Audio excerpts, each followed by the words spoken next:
Lubumbashi, capitale mondiale du cuivre, à quelques heures de l'arrivée du couple royal belge, deuxième étape de sa visite officielle en terre congolaise. La ville rayonne et les décors est bien planté. Dans les rues, les attentes sont nombreuses. D'ailleurs, c'est la joie. Et nous tous, et avec la population, vous voyez à côté de moi, on est prêts pour l'accueillir. Et ça fait un honneur pour notre pays. Vint alors le moment M à l'aéroport de la Loineau. Il est midi. L'avion militaire transportant Sa Majesté le roi de Belge descend du ciel bleu et clair de Lubumbashi. Sur le tarmac, tous les détails du cérémonial protocolaire ont été pris en compte. Le roi Philippe et la reine Mathilde s'extirpent de l'appareil et sont accueillis et salués par le Premier ministre avant de recevoir leur bouquet de fleurs. Le monarque belge et son épouse, qui font leur premier pas sur le sol louchois, saluent tour à tour les autorités et personnalités qui constituent le comité d'accueil avant de s'installer un instant au salon d'honneur de l'aéroport. Sur le chemin vers le lieu où il devra ériger son quartier général, le couple royal belge s'est offert un bain de foule. Militants de partis politiques, forces vives de la province et plusieurs autres louchois sont venus dire Caribou Kwetu au roi et à la reine pour leur visite historique de 48 heures dans cette ville. Sa Majesté le roi devra dès ce vendredi visiter l'école belge et s'entretenir en sciences académiques avec les étudiants de l'université de Lubumbashi. Une soirée culturelle offerte par le gouverneur du Haut-Katanga à l'hôtel Pullman Grand Caravia sanctionnera son programme du jour.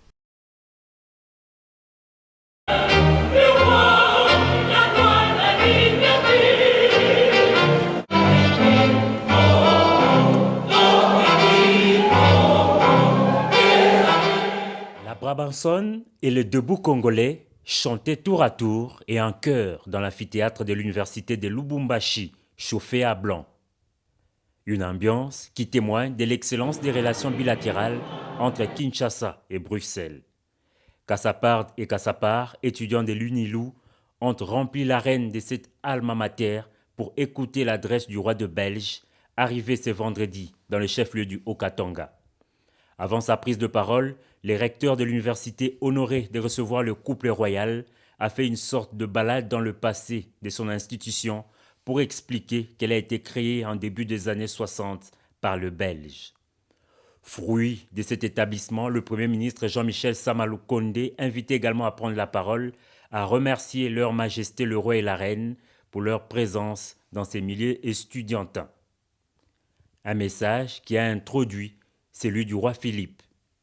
Bonjour à toutes et à tous. Jambo. Dans une parfaite communion avec son auditoire, le roi s'est apaisanti sur les valeurs de la jeunesse congolaise. La vraie richesse du Congo, c'est vous, a-t-il affirmé. On peut épuiser une mine, mais pas les talents et la volonté de la jeunesse, a renchéri le souverain belge. S'agissant des questions liées à la paix et au développement, il a fait remarquer que la Belgique est aux côtés de la RDC pour relever ces défis. Il n'y a pas de développement sans paix. Il n'y a pas de paix sans développement. La Belgique est à vos côtés pour relever ces défis. Nous portons ce message également au sein de l'Union européenne et des Nations unies avec conviction et persévérance. Bien avant cette adresse, le roi et la reine s'étaient rendus à la salle Chibangu Chichiku pour la signature dans les livres d'or de l'université. Dans un autre décor, ce même vendredi, quelques minutes avant, c'est à l'école belge de Lubumbashi que le couple royal belge a été chaleureusement accueilli à l'occasion du 50e anniversaire de cette école. Une plaque commémorative en cuivre a à cet effet été dévoilée par le roi et le président du comité d'administration de l'école belge. J'étais très excitée de le voir. Je lui dirai bonjour et je lui ferai un câlin. Je pourrais dire bonjour. Je pourrais leur faire des câlins comme ça. Oui, je suis très contente. Qu'est-ce que tu dirais à la reine et au roi?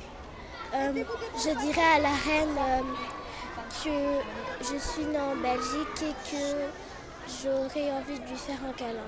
Très admirés par ses écoliers, le roi et la reine sont obligés de prendre congé d'eux et poursuivre leur séjour ce samedi par une visite au village Katanga, à quelques 92 km de Lubumbashi.